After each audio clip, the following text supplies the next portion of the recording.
My father was 3 sentences into the toast before I recognized the shape of it. The one about Marcus. The one I'd heard enough times to predict the rhythm of, right down to the pause before no handouts, which he always delivered like a closing argument. Your brother built his success alone, he said, glass raised, looking around the table like he was offering everyone a gift just by saying it.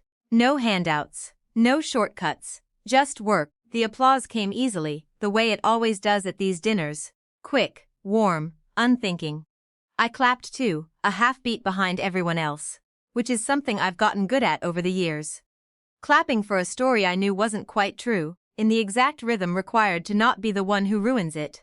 I'd let it slide before, more times than I can count, honestly, partly because correcting it always felt smaller than the cost of correcting it.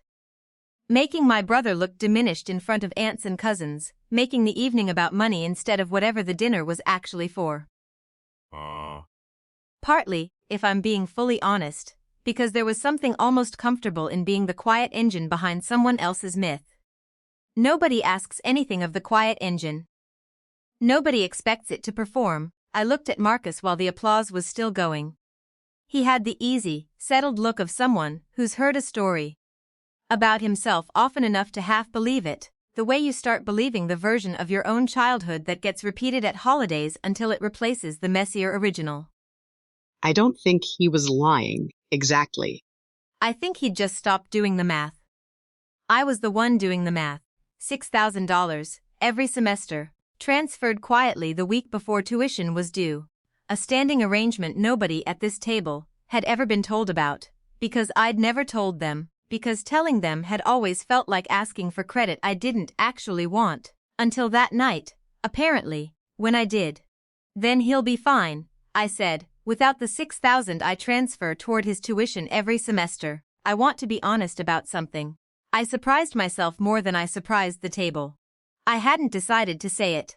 It arrived the way overdue things sometimes do, not from anger exactly, but from a kind of fatigue with watching myself get edited out of my own sacrifice.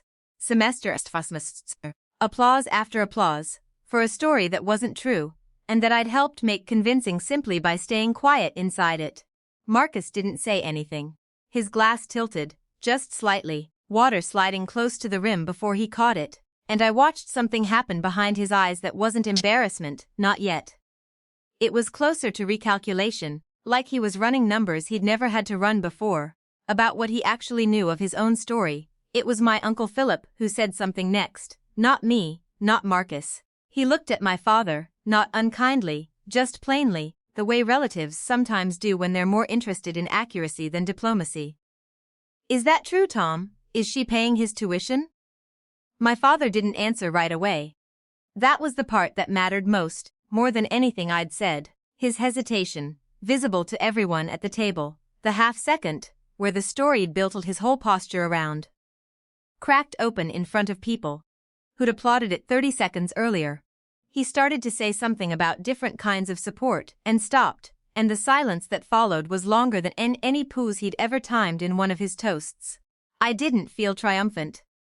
I want to say that clearly, because I think the easy version of this story would have me feeling vindicated, watching my father stumble over a myth I'd just punctured. Instead, I felt strangely exposed, like I'd taken off a piece of clothing in public I hadn't meant to remove. Not because the fact was shameful, but because I'd kept it private for so long that saying it out loud felt like its own kind of undressing. Marcus looked at me, finally, across the table, and neither of us said anything. I couldn't read it cleanly. There was something in his face that might have been gratitude, the early, unprocessed kind, that hasn't decided yet whether it wants to exist, and something else underneath it that might have been resentment at being made smaller in front of people, at having a story he'd believed about himself revised without warning. I don't know which one will win out, once he's had time to sit with it. I don't know if he'll thank me quietly later, or never mention it again, or ask me, carefully, why I never told him. The dinner went on. Someone refilled glasses. My father resumed the meal like the toast had simply ended on schedule. Though I noticed he didn't raise his glass again for the rest of the night. I keep thinking about the half-second before I spoke, the one where I still could have stayed quiet. I don't regret breaking it. I'm just not sure yet whether what I did was honesty or self-protection wearing honesty's clothes. Maybe it was both. Maybe most true things people finally say out loud are,